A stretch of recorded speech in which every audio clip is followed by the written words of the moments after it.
Senhor. Tremendamente, Deus, na sua presença, Senhor. Queremos ser tocados, Pai. Queremos ser, Senhor, cheios da majestade da tua glória, Pai.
Você vai ganhar tempo.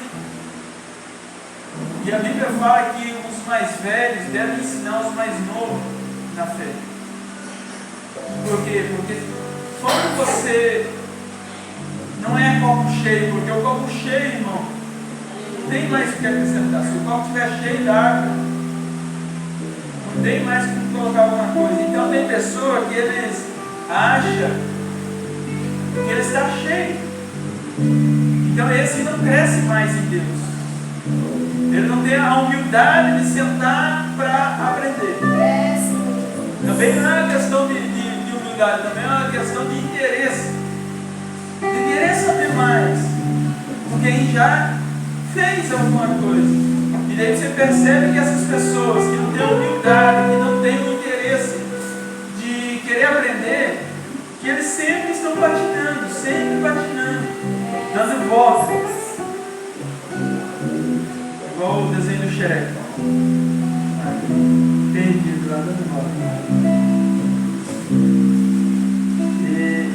Por causa do que, irmão? Porque não tem essa sensibilidade, essa humildade de querer aprender. Ninguém nasceu sabendo. Mesmo os filhos de Deus, eles têm Eles têm o Espírito nascido de novo. Ele é uma nova criatura. Ele tem o Espírito Santo. O Senhor, Ele deixou apóstolos, profetas, pastores, para aperfeiçoar eles. Onde está escrito esse texto? Esse texto está escrito lá em Efésios capítulo 4 e o versículo 11, que eu vou estar lendo agora. Ele mesmo, quem que é Ele mesmo? Jesus.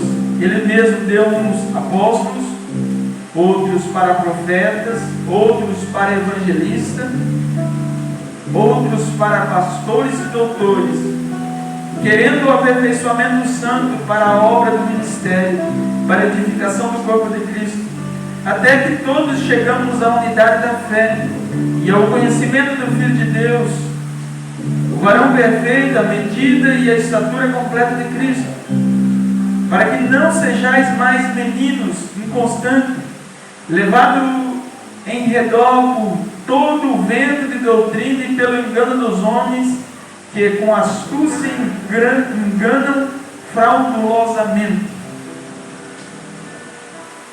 O ministério, os 5 ministérios, que é apóstolo, profeta, evangelista, pastores e doutores, os 5 ministérios, tem uma função de aperfeiçoar. Toda a igreja deveria ter os 5 ministérios para ensinar. Como é que funciona isso? O profeta, ele vai ensinar a profetizar. O apóstolo, ele vai ensinar você a ser apostólico. Ser aquela pessoa que vai, que busca a alma, que está sempre desenvolvendo o ministério. O evangelista vai ensinar a evangelizar. O doutor vai te ensinar as escrituras. O mestre, ele vai te ter a palavra revelada, aquela palavra que vai te trazer um conhecimento. Um dia eu fui no shopping e lá tem uma máquina de refrigerante e está escrito lá, numa saída assim, Coca-Cola, outra está Sprite, Fanta uva, Fanta laranja e tal. Daí, se você quiser uma Coca, você coloca lá embaixo, ele puxa o negócio lá e enche de Coca. Os ministérios são dessa forma. Se tiver um pastor pregando, ele vai trazer uma palavra pastoral, ensinar a cuidar de pessoas, ensinar a apacentar. Se tiver um profeta, ele vai fazer isso. Então, cada ministério tem uma função no corpo de Cristo. Às vezes as pessoas acham que o evangelista é para evangelizar. Não, o evangelista é para ensinar a igreja a evangelizar. Tem gente que acha que a função do pastor é apacentar. Não, a função do pastor é ensinar a igreja a apacentar os novos convertidos, a ensinar a receber, a ensinar a não ter inveja, a ensinar a abraçar o que está chegando. Essa é a função do pastor. O ministério, toda a igreja está incumbida. Não é que o pastor não possa evangelizar, não é que o pastor não possa apacentar, não, ele pode. Mas a igreja está incumbida desse ministério. De todos os ministérios, a igreja está incumbida. Nós somos responsáveis pelas almas que estão se perdendo. Se alguém faltar no culto, nós somos responsáveis por essa alma. De nós ir lá, mandar uma mensagem, de nós pegar o contato. Quando a pessoa chegar, de nós abraçar, de nós chamar ela para perto, de nós querer intimidar. Ah, mas eu não conheço. Ah, ele canta melhor que eu. Não. Você não está aqui apresentando, fazendo um show. Não importa, Senhor. Glória a Deus, se o outro canta melhor, é para a glória de Deus. É para a glória de Deus. Você tem que ser maduro o suficiente, você tem que ter uma mentalidade. E você não está aqui para fazer um show, você está aqui para oferecer o seu melhor para Deus. Eu escutei algo interessante, que o melhor não é a pessoa cantar bem. O O melhor é aquilo que sai do coração, aquilo que a pessoa faz com todo o seu coração. Às vezes ele não tem aquela voz, mas ele faz de todo o seu coração. E ele faz com prazer, ele ora, ele jejua para apresentar. Irmão, todo dia de culto, eu fico o dia inteiro apresentando o culto. Toda hora que me vem na minha memória o culto, eu apresento o Senhor, eu sou o Cristo. Quando pessoas vêm a ser curadas. E toda a igreja deveria ter essa mentalidade. Salva a alma.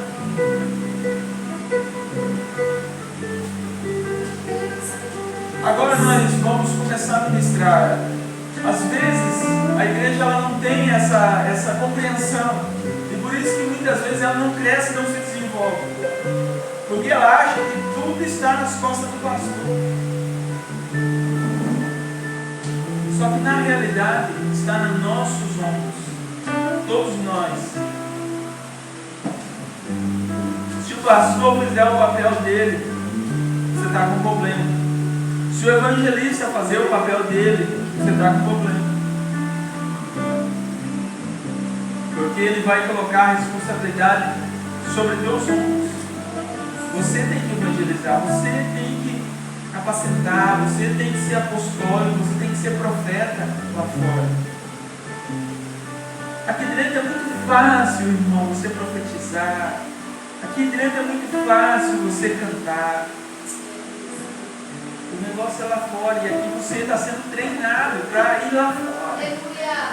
Aqui você está sentando para aprender, para você ficar bom lá fora, para você poder desenvolver o ministério de Cristo lá fora. Eu percebo que o responsável pela igreja não é o pastor, é o Espírito Santo de Deus. Se você for ver lá na igreja de Atos, você vai ver eles sentaram, os apóstolos sentaram para um concílio sobre algumas questões com respeito aos não-judeus, aos gentios que somos nós.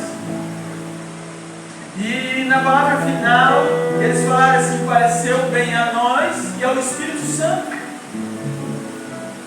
O Espírito Santo e a nós pareceu bem, e eles ali começaram a detalhar o que eles iam colocar como diretriz para a igreja. Então o Espírito Santo é responsável pela igreja. O Espírito Santo é responsável pela igreja. E o Espírito Santo age através de nós, da igreja. Nós somos o corpo de Cristo. Quando Jesus estava na terra, o Espírito Santo estava sobre ele. E quando alguém queria um milagre, tinha que chegar até Jesus. Quando Jesus ressuscitou e foi levado ao alto, o Espírito Santo ainda continua sobre Jesus, mas hoje é sobre o corpo de Jesus. Quem que é o corpo de Jesus? Quem que é membro do corpo de Jesus? Eu e você. As pessoas que querem algum milagre, eles vão ter que chegar nós. Irmãos, sabe o que eu percebo? Isso eu sempre falo, que Deus não vai fazer nada lá fora se alguém não se dispor a orar.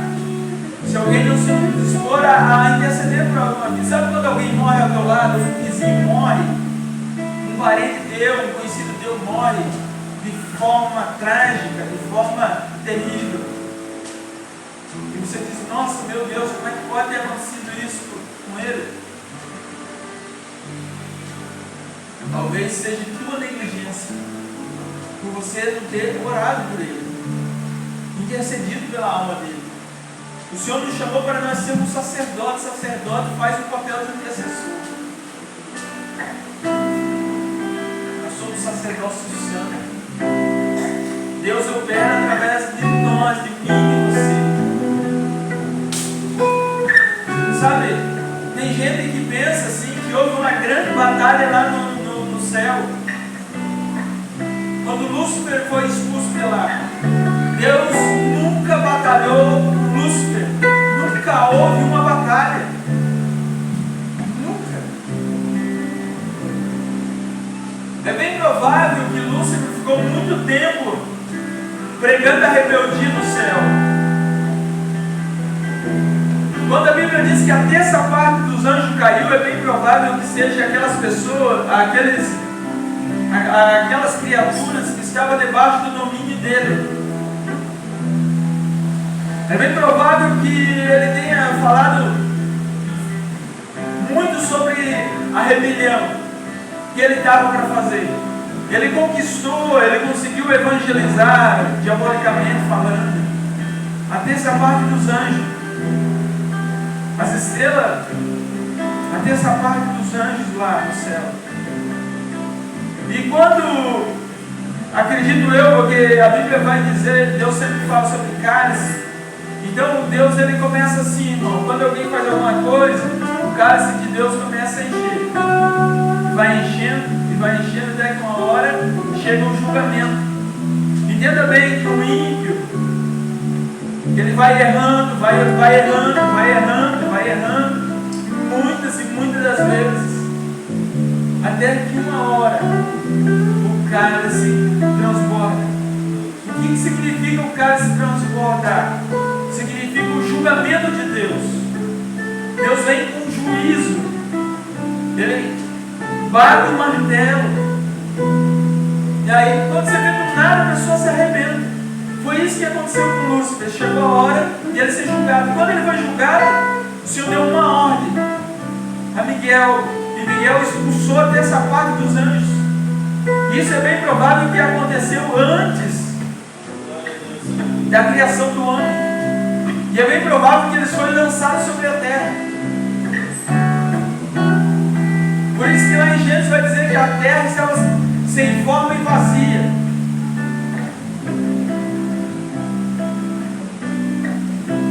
Havia trevas na terra, escuridão. Aí Deus resolve iniciar o projeto. Você sabe qual que era o projeto de Lúcifer? Ser igual a Deus. E você vai ver Deus fazendo o homem à sua imagem e semelhança. Aquilo que Lúcifer queria, Deus fez com o homem. A Bíblia vai dizer que Deus fez um jardim na terra. Glória a Deus. Para o homem habitar ali nesse jardim. Tenho eu por certo que conforme o homem fosse crescendo, Deus ia aumentar o jardim. Porque Deus havia dado domínio para o homem sobre a terra. Era o homem dominar. Conforme o homem fosse se multiplicando, as estacas do jardim seriam aumentadas. Até que toda a terra se tornasse um jardim. A grande batalha, irmão, que aconteceu não foi no céu. A grande batalha foi quando Jesus veio. Porque Deus, irmão, ele poderia, no momento que ele quisesse acabar com Lúcifer, ele acabaria. Não fechar, não piscar de olho. Mas Deus, ele incumbiu o homem de fazer isso. Só que, por que eu estou usando isso? Por que eu estou falando que Deus incumbiu o homem? Glória a Deus. Porque você vai perceber que Canaã, Deus fez uma promessa para Abraão. E você vai perceber que antes de Abraão, a descendência de Abraão tomar posse, Abraão andou sobre toda aquela terra de Canaã. E Deus falou: essa terra é da tua descendência, essa terra é da tua descendência. No tempo que Deus propôs, que Deus resolveu tirar a descendência de Abraão do Egito, que é Israel, que passou o Mar Vermelho, que andaram no deserto, e quando eles falharam lá na entrada de Canaã, quando eles pecaram contra Deus, por incredulidade, por não crer que Deus era poderoso para colocar Canaã na mão deles. E eles rodaram ali por 40 anos, e quando Deus levantou a Josué para fazer essa ocupação, você vai perceber que havia inimigos lá em Canaã. E você vai perceber na história lá em Juízes, que na capacidade do povo se relacionar com Deus, era o tanto que Deus dava para o povo. Você vai perceber que Israel, ele conquistou mais no tempo apenas de Davi. E se manteve no tempo de Salomão. E depois começou a decair. Mas toda a terra de Canaã era do povo de Israel. E até hoje eles estão brigando lá por aquilo lá. Porque eles não entenderam. Porque eles não entenderam como é que venceria a batalha. Era em relacionamento com o Espírito Santo, com Deus. Lá no jardim, irmão, não havia. Você não vai ver lá em Gênesis Deus falando sobre batalha espiritual. Como é que Deus ia fazer com que as estacas do jardim aumentassem? Através do relacionamento. Através do final do dia, o Senhor aparecia e conversava com Adão.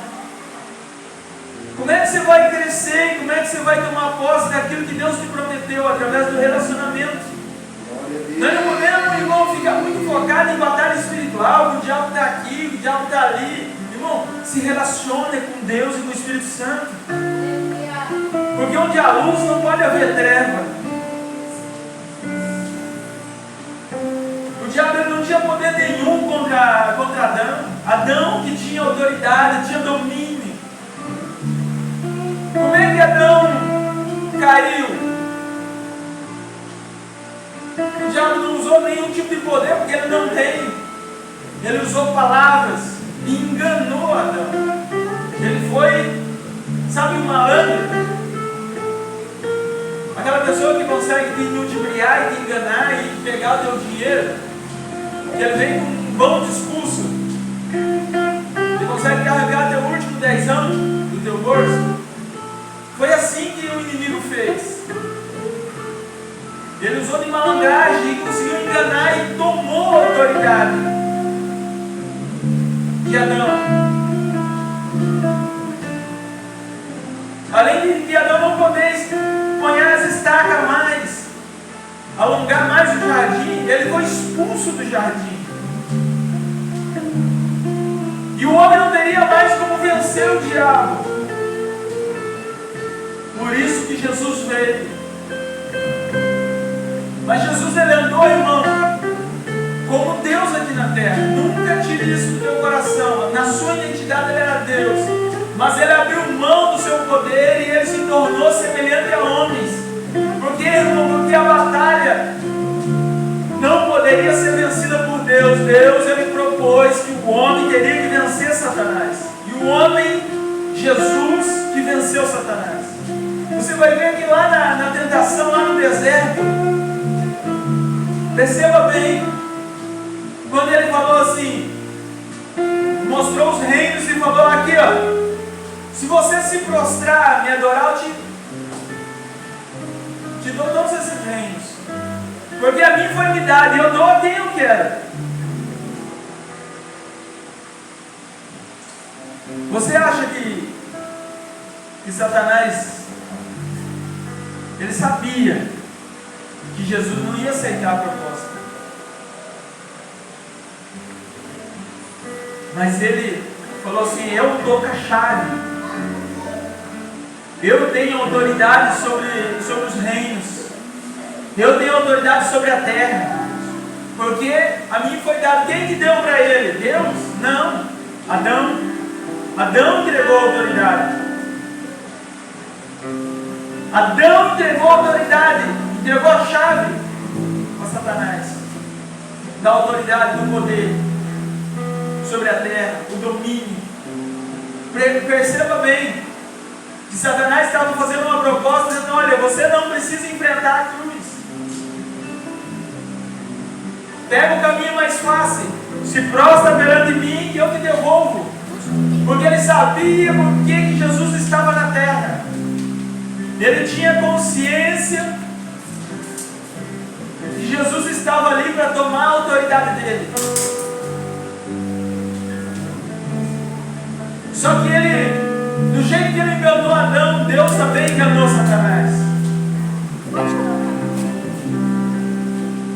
Entenda bem que não foi Satanás que matou Jesus. A Bíblia vai dizer que Jesus se entregou.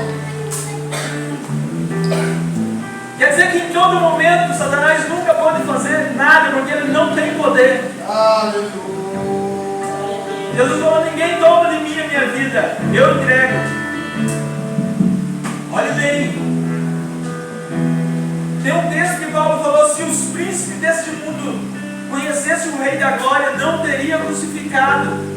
Quer dizer, se o diabo soubesse que a derrota dele seria lá na cruz, ele não teria permitido Jesus ser crucificado, porque ele tinha autoridade.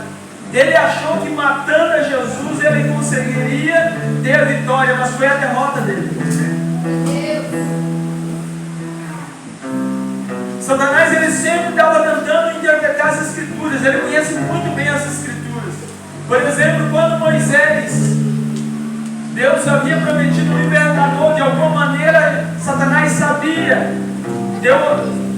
Satanás deu ordem a Faraó para matar as criancinhas. Por quê?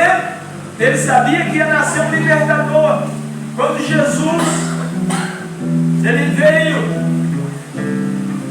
em Maria, ele levantou Herodes dando uma ordem para matar as criancinhas, porque ele sabia que o Salvador estava para vir. Como é que ele sabia? Porque ele medita nas Escrituras, ele estuda as Escrituras. Ele crê em Deus, ele conhece o céu por dentro, irmão. Ele não conhece o que falar, ele sabe como é que funciona lá. Ele esteve lá. Ele conhece as Escrituras, ele sabe quem é Deus.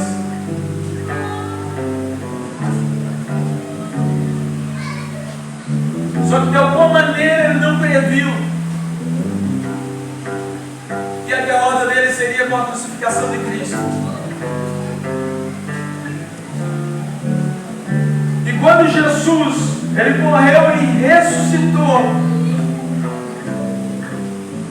ele tirou a autoridade de Satanás e entregou para a sua igreja. E agora eu e você temos uma autoridade e domínio nessa terra. E se eu e você temos autoridade e domínio nessa terra, só que presta atenção no que eu vou te falar. Jesus ele tinha domínio em todo o tempo.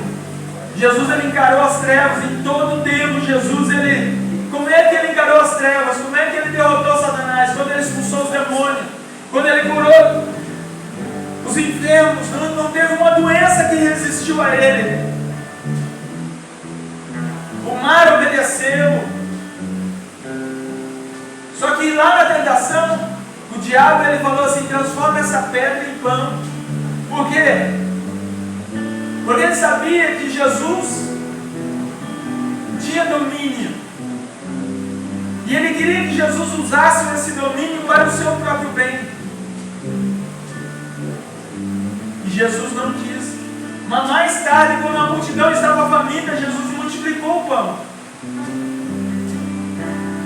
Jesus não usou em nenhum momento a sua autoridade e o seu domínio para o seu próprio bem. E muitos homens de Deus são enganados por Satanás, porque eles usam da autoridade, da unção, do poder para os seus benefícios, dos dons, para terem lucro. E não funciona assim, meu amado. Deus ele nos deu autoridade e domínio para que nós, irmãos, fizemos a obra de Deus com poder. Não somente com palavra, não somente nós discutindo teologia, mas com poder, expulsando o demônio, curando os enfermos. O modelo Jesus deixou. Da mesma maneira que ele fez, ele mesmo falou: aquele que crê em mim fará as obras que eu faço e fará maiores. Ele falou os apóstolos, os profetas, aquele que crê. Jesus ele também falou assim: ó, tudo é possível àquele que crê. Jesus ele falou assim: ó, eis que vos dou poder e autoridade para pisar serpentes e escorpiões. Jesus também falou: empunharão as mãos sobre os enfermos e eles ficarão curados.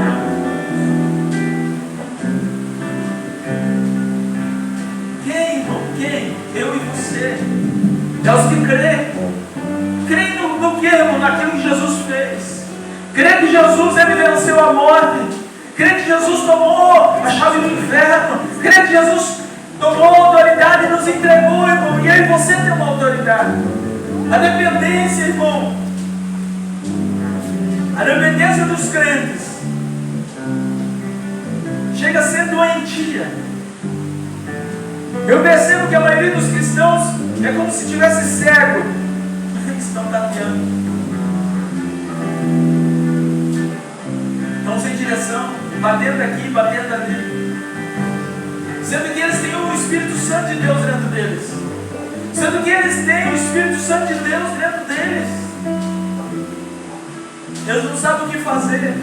E sendo que a resposta está bem perto deles, ou dentro deles. Mas é mais fácil transferir responsabilidade e chegar no irmão José, ora por mim, irmão José. Chegar no irmão aqui, ora por mim.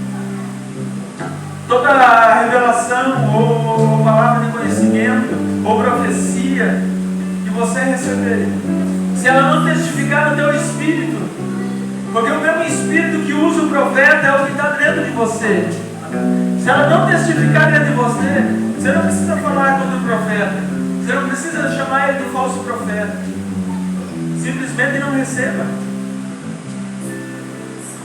Talvez ele se precipitou. Entenda, o que é precioso é o que está dentro do vaso, não o vaso. O que está dentro do vaso é precioso. E nós estamos em construção. Mas o Espírito Santo habita na minha e na tua vida. A direção que você precisa, você tem que buscar em Deus, em oração e jejum, e Ele vai falar com você no teu espírito. Ele vai usar a profeta, com certeza, para confirmar aquilo que Ele já falou com você. Você nunca vai andar perdido, você nunca vai andar sem direção, você sabe para onde você vai, porque o Rei da Glória está dentro de você.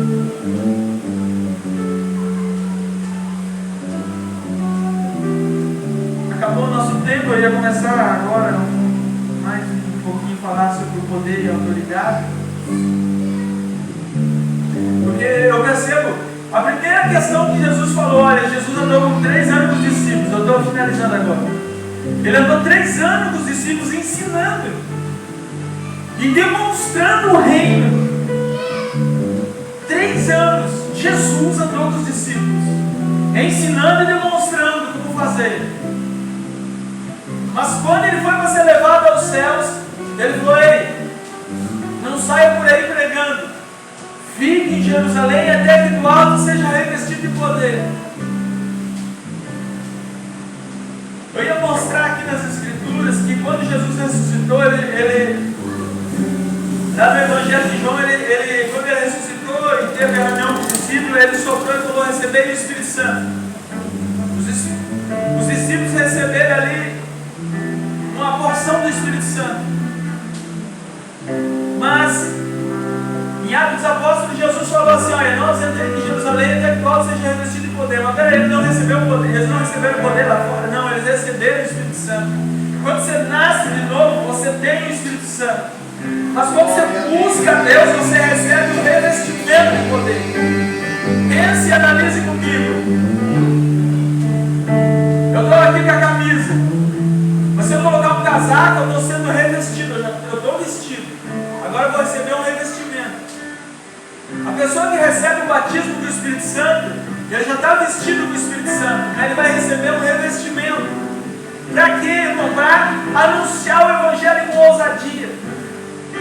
E eu percebo algo tão interessante. Que primeiro Deus dá os dons para depois dar a maturidade. O que significa isso, irmão? A pessoa se converte, busca o Espírito Santo, ele recebe o Espírito Santo e recebe também o revestimento de poder para ele anunciar. Deus habilita ele para ele ser um anunciante do Evangelho. Mesmo imaturo, você vai ver pessoas sendo usadas por Deus nos dons do Espírito Santo. Mesmo não muito firme, você vai ver pessoas sendo usadas em revelação, ele tendo o sonho de Deus, ele tendo palavras exatas de Deus. E o que isso significa, irmão? Quando Deus está usando alguém aqui em cima, Deus não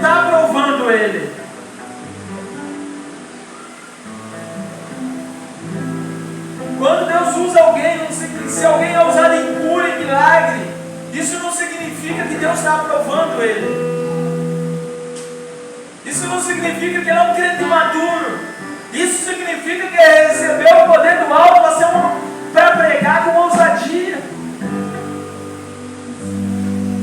A maturidade vai vindo com o tempo, porque existe um processo. A santificação é um processo, cada dia você vai melhorando, Deus vai arrancando a mentira de você.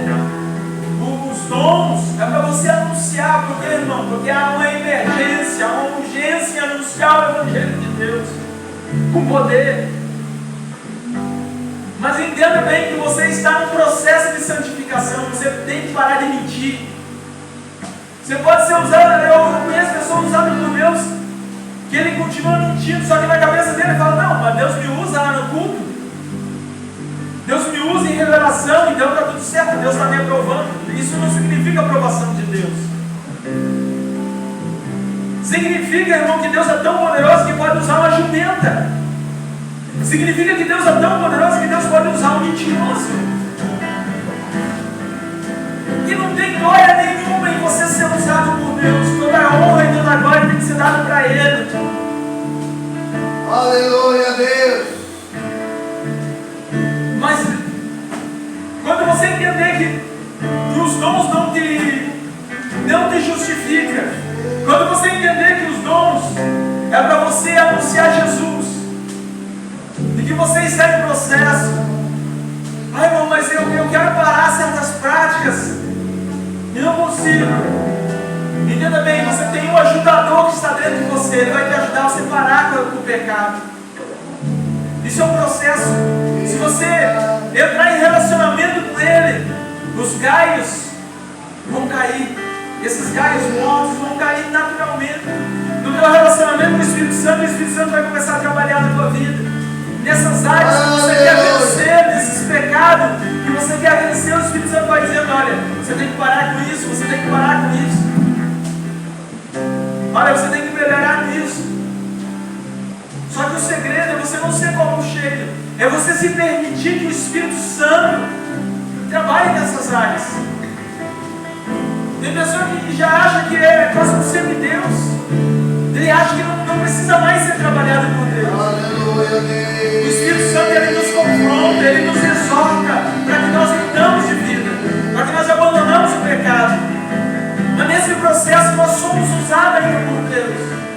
Não significa que você não vai ser usado por Deus.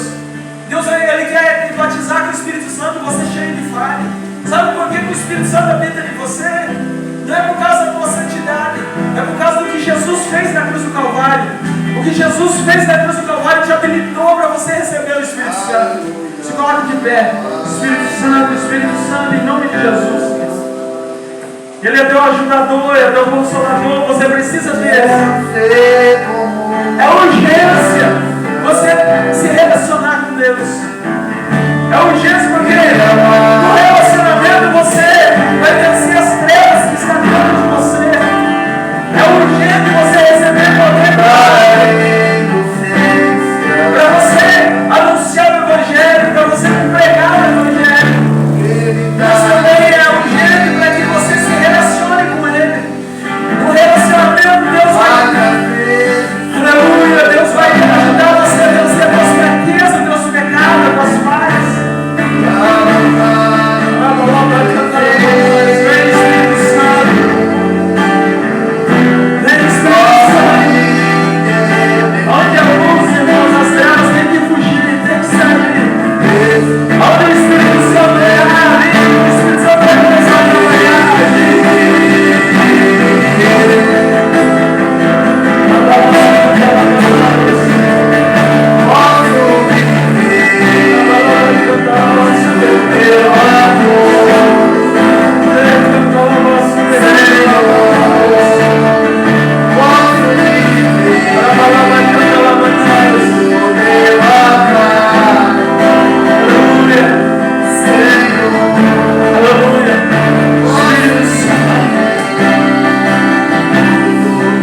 Você vem aqui na frente, mas ele vai orar por você. Deus tem uma palavra para você.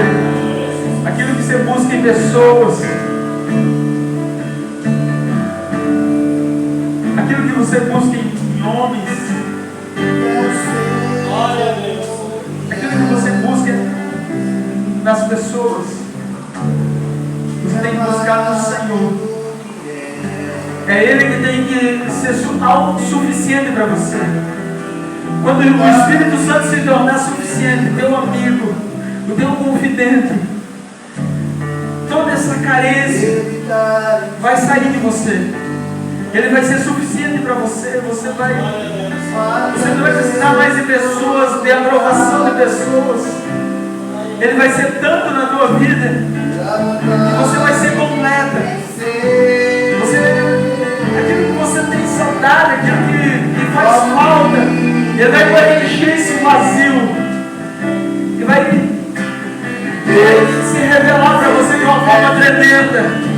Ele vai falar coisas e vai te mostrar coisas e você vai ser impactado de uma forma tão grandiosa que você vai ser uma testemunha poderosa nas mãos de Deus. Espírito Santo, todo esse vazio, Senhor, todo esse vazio, porém, Senhor, o Senhor venha ser suficiente para ela, Senhor.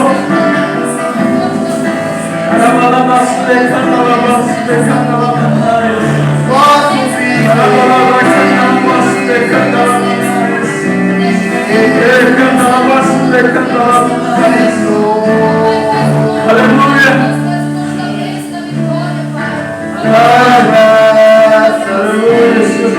Vem aqui, irmão Carlinhos. Deus repreendendo o espírito na tua vida, o espírito do medo. A partir de hoje você vai notar a diferença muito grande, porque esse espírito do medo que está acompanhando muitos anos, ele caiu por terra nessa noite, em nome de Jesus agora. Eu declaro que o espírito do medo caiu por terra na vida do irmão Carlinhos agora, em nome de Jesus.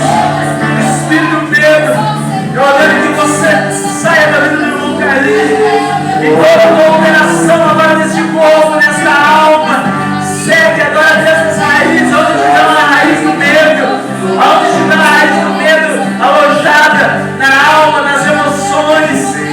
Eu ordeno agora que segue agora em nome de Jesus toda a raiz do medo, toda a raiz da falta, em nome de Jesus. Em nome de Jesus agora, todo espírito agora do medo, todo espírito do medo agora, toda a sua bagagem, toda a prisão espiritual, eu repreendo agora em nome de Jesus. Em nome de Jesus, todo espírito do medo, todo espírito do medo agora, todo espírito do carinho, eu repreendo em nome de Jesus. Em nome de Jesus, espírito do medo vai sair agora em nome de Jesus. Em nome de Jesus agora, declara a tua derrota. Você perdeu nessa noite na vida de vocês. Em nome de Jesus agora. Em nome de Jesus agora.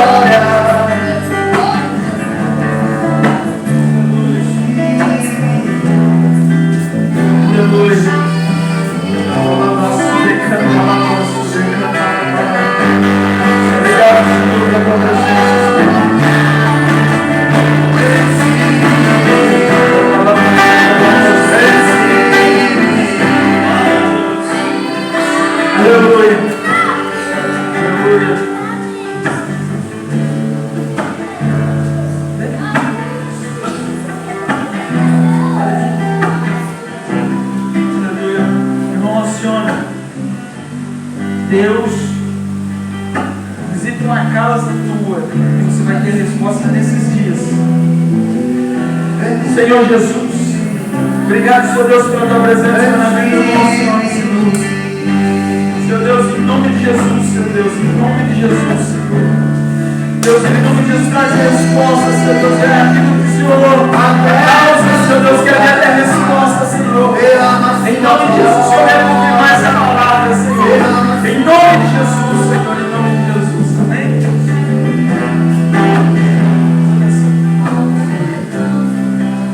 Estenda tuas mãos para cá. Você se